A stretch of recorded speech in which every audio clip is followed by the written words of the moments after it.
Hello and thank you for joining us. I am Robert Kalua. It's time for This Week in the News, a time we recap major stories that we ran in the week ending. The headlines. Government pledges to settle for COVID-19 vaccine that is in the best interest of Malawians. Experts call for caution. Presidential Task Force on COVID-19 expresses worry with continued cases of stigma and discrimination towards patients. Attorney General directs that all public officers interdicted without pay be reinstated on government payroll. And in sports, Flames players scheduled to undergo COVID-19 tests this weekend ahead of the campaign for AFCON qualifiers. Now the news in detail. We begin with the news that government has vowed to make a decision which is in the best interest of Malawians on the choice of COVID-19 vaccine to be administered in the country. Minister of Information and Government spokesperson Gospel Kazako says they are also keenly monitoring the scope of South Africa's coronavirus variant before coming up with the right vaccine for Malawi. He spoke with John Pokayuni. We are mirroring what is happening in other continents and in other countries, but at the same time we are also getting information that can feed into our solid decisions on how we move forward. As government, we are looking at the vaccine as a sure way of ensuring that we fight and win the battle against the COVID-19 pandemic. It is very important, and whatever decision, solid decision that will be made, it will be made with a finality, and it will be made with a lot of sense of safety and, of course, responsibility. There are certain creators of negative narrative, a narrative that is suggesting that the vaccine is not the way to go. I think we might just want to remind those that have a different view. Of course, we are not against any different view. Of course, we encourage people to discuss these things. Of course, we want Malawians to ask as many questions as possible. But what we might also wish to remember is that we are basically a product of science. God gives wisdom to scientists to come up with different interventions in various issues, in various circles, including health circles. A vaccine is not the first time that we are having in Malawi. Do you think your government or your ministry is doing enough to sensitize people out there so that we should have at least a good number of people accepting the vaccine that government is planning to administer? Firstly, you must know that we already have millions that are willing to receive this vaccine. Millions of Malawians. And of course, if I just say millions, you'll be able to see once the vaccine that would have been there once it starts to roll. There are many people who are willing to receive this vaccine. But what we are doing in government is very shortly, we'll be rolling a very high-spirited, a massive awareness campaign so that people are able to know. But earlier in the week, a public health expert, Professor Maureen Chilwa, urged Malawi to exercise caution on its decision to use the Oxford AstraZeneca vaccine after South Africa put its rollout on hold. Professor Chilwa says she was surprised Malawi has opted for a vaccine which is still being developed.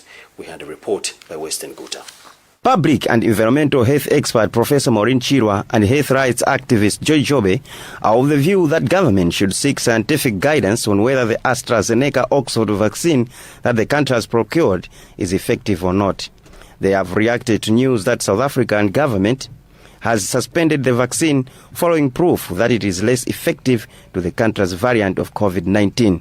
Professor Chilwa observes that government's action on the AstraZeneca Oxford vaccine is out of panic and that President Lazarus Chakwera is only trying to save the situation.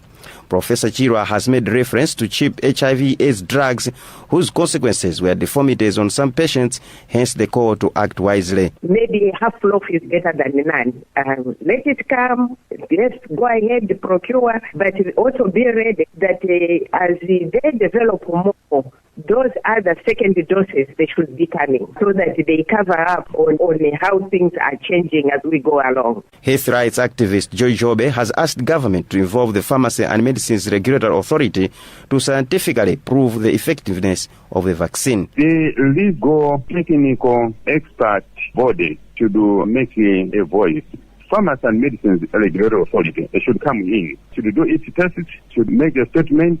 This is a pharmaceutical issue. The AstraZeneca Oxford vaccine has proved ineffective to the South African variant, which has also hit the country, forcing the Rainbow Nation to suspend distribution.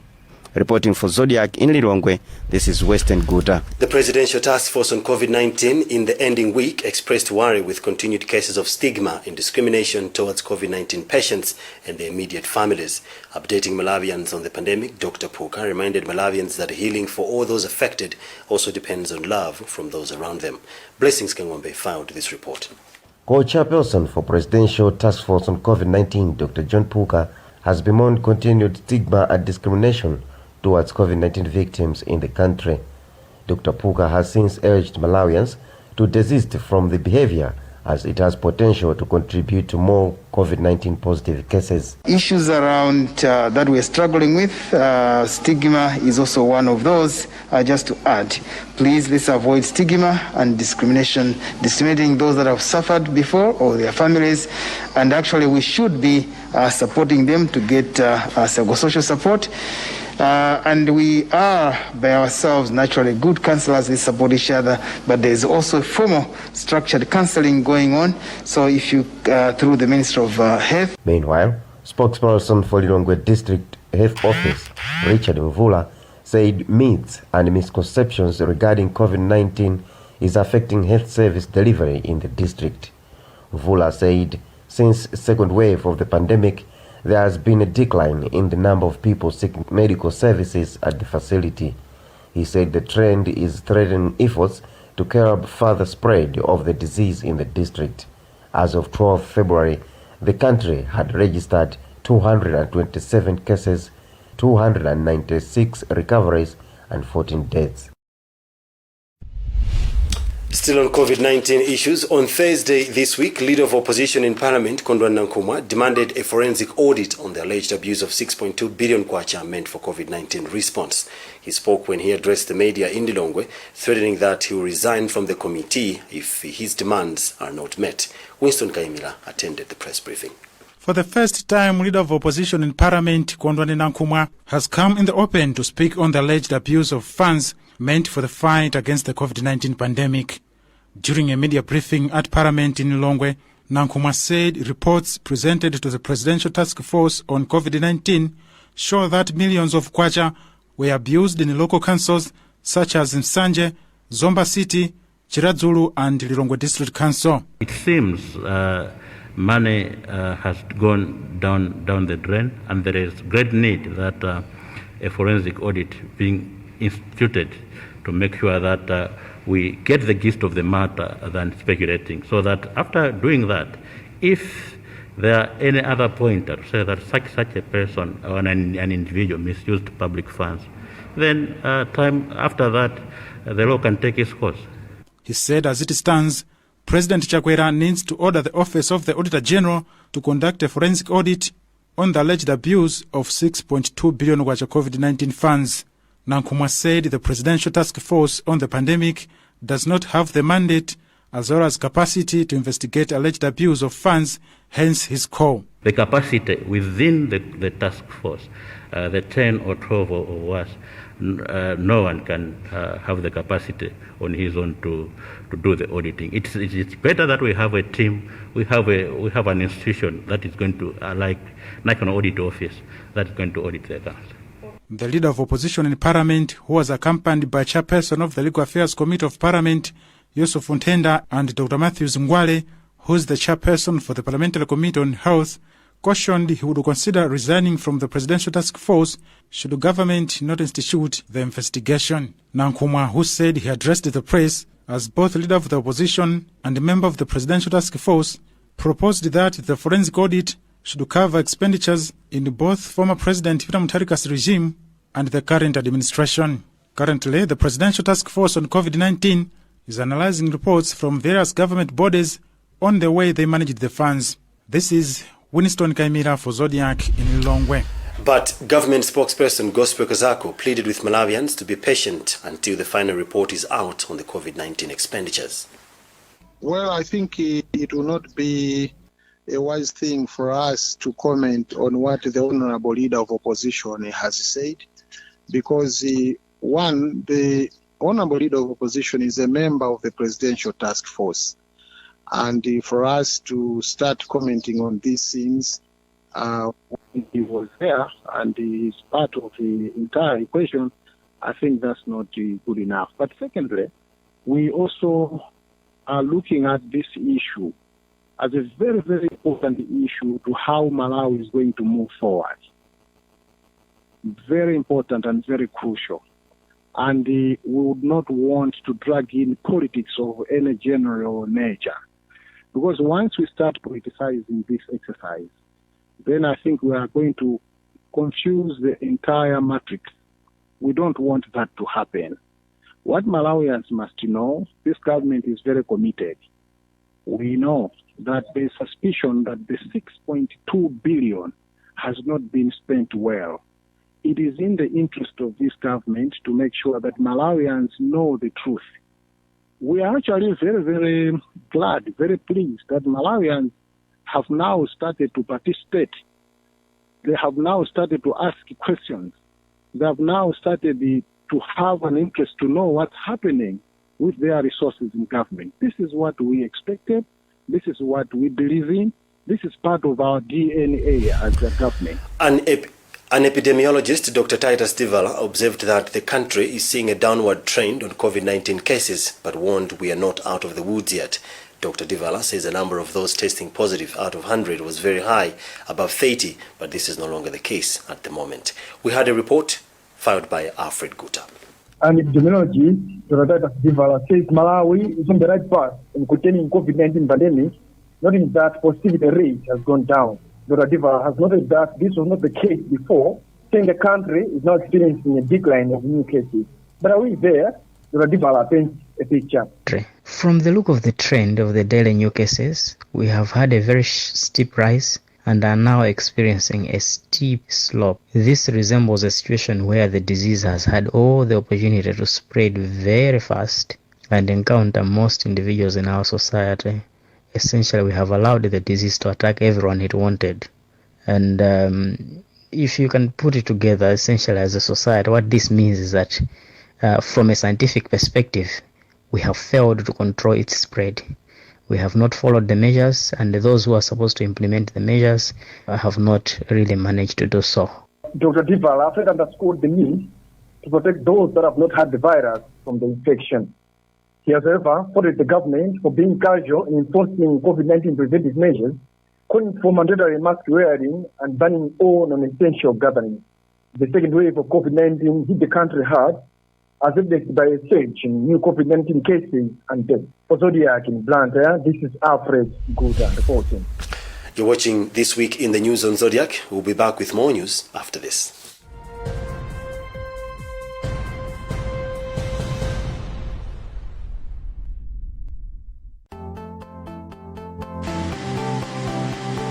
Bliss Body Lotion is well refined to give your skin full hydration, leaving you feeling fresh throughout the day.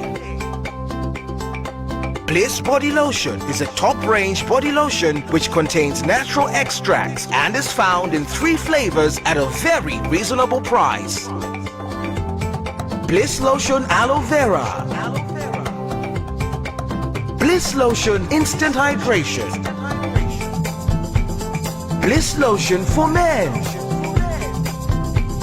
Get yourself Bliss Body Lotion today in all leading stores across the country.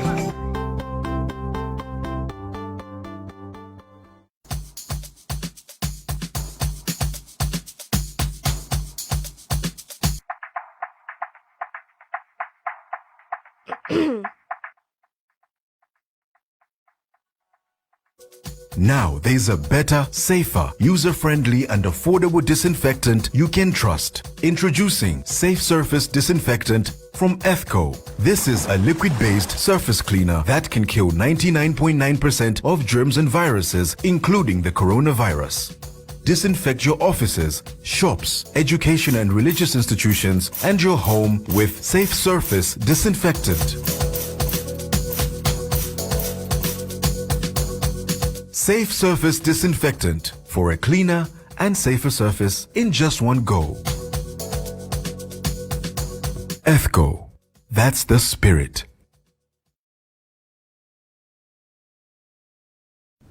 If there's one thing that all soaps do, it's wash. From buckets to basins, bathrooms to streams, and everything in between. All soaps wash. Yes, but Protex is different. Its reinvented formula with flaxseed oil boosts your skin's natural anti-germ defenses by 10 times more, protecting you against 99.9% of germs. So what keeps us healthy? Protex! Good health starts here.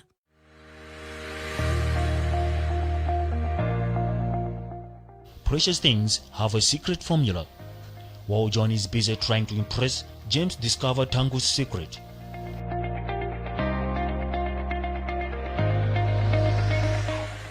Tangu uses Purity sanitary products from Purity body wash, Purity hands wash, Purity body lotion to Purity dishwash.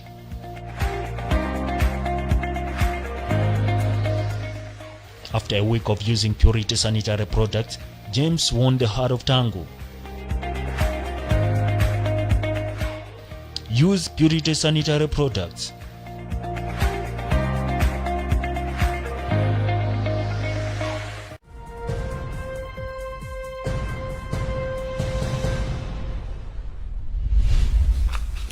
Welcome back. Before we continue with the news, let's take another look at the top stories.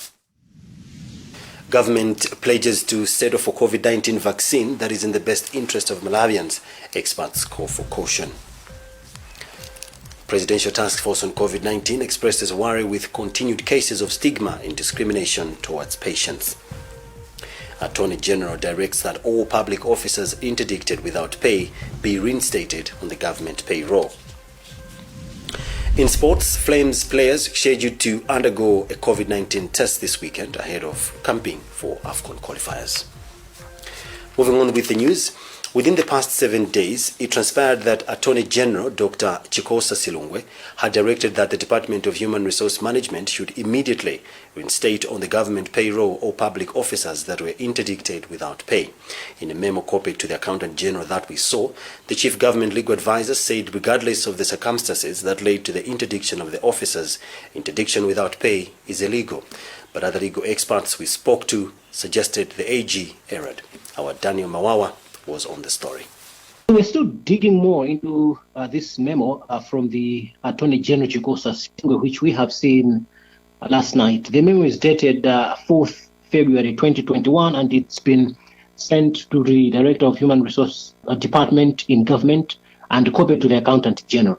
The Attorney General is claiming in that memo that his office has been receiving communication from various law firms representing public officers who are on interdiction without pay. And essentially, they have been requesting that their clients, who are public officers, be reinstated back on the payroll.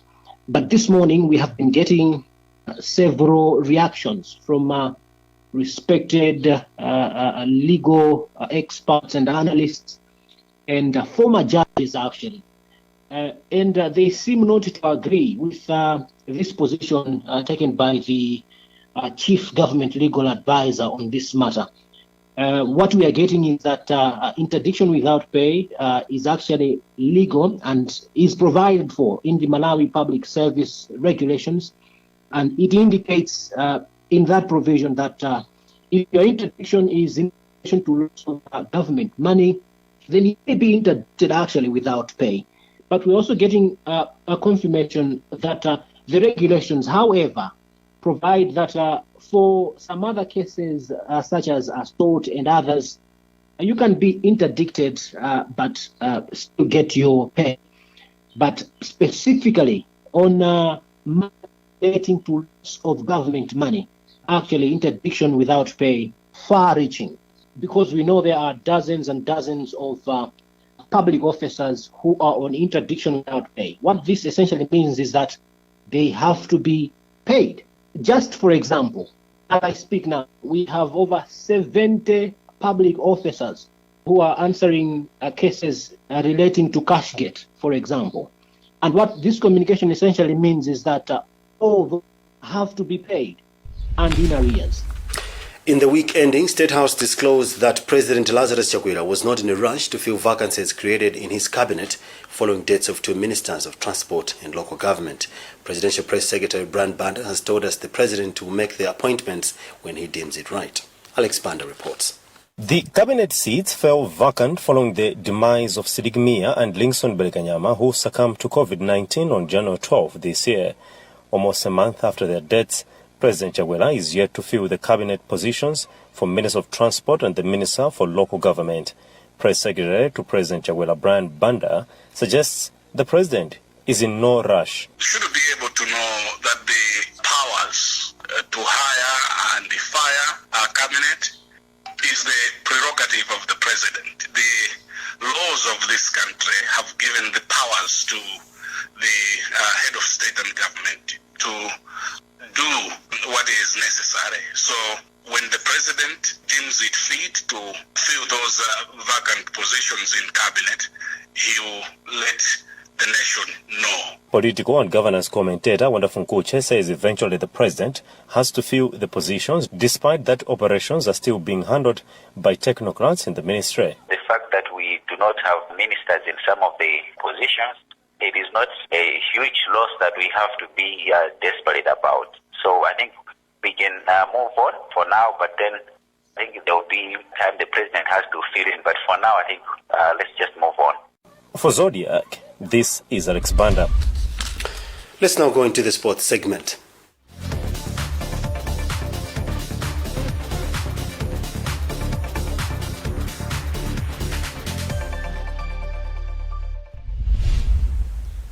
It was announced early in the week that Flames players were scheduled to undergo COVID-19 tests this weekend ahead of the camping for the final 2 Africa Cup of Nations qualifiers next month. The Flames will face South Sudan away on the 27th of March before hosting Uganda in Blantyre 5 days later. Sambanda found this report.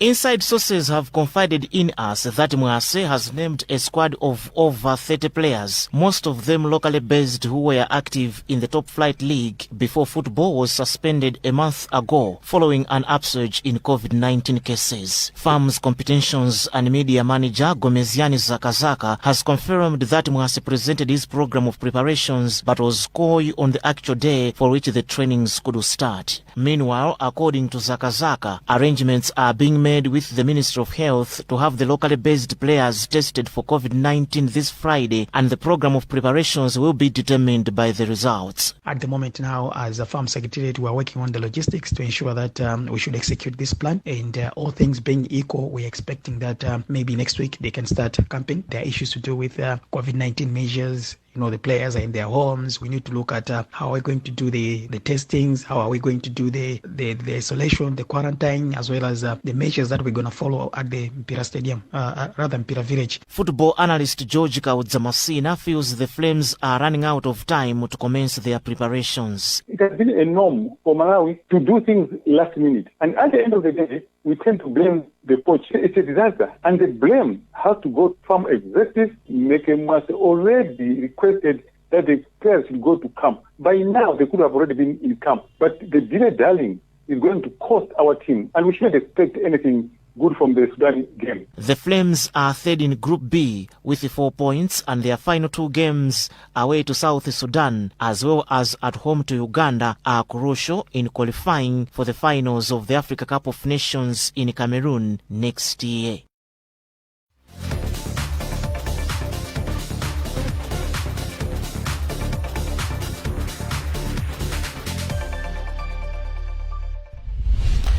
Well, that's about what we had time for in this edition of This Week in the News. But before we go, a recap of the top stories.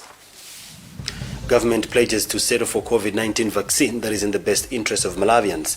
Experts call for caution. Presidential Task Force on COVID-19 expresses worry with continued cases of stigma and discrimination towards patients. Attorney General directs that all public officers interdicted without pay be reinstated on the government payroll. In sports, Flames players scheduled to undergo COVID-19 test this weekend ahead of camping for AFCON qualifiers. Visit our website, zodiacmalawi.com, for more news. Remember to wash hands regularly with soap to contain the spread of COVID-19. I'm Robert Karua.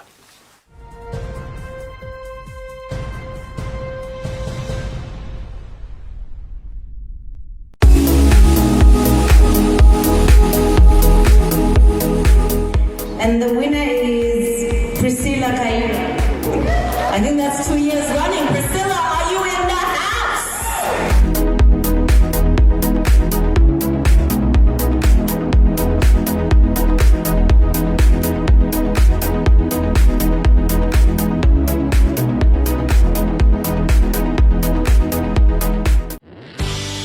Let's take a moment to talk about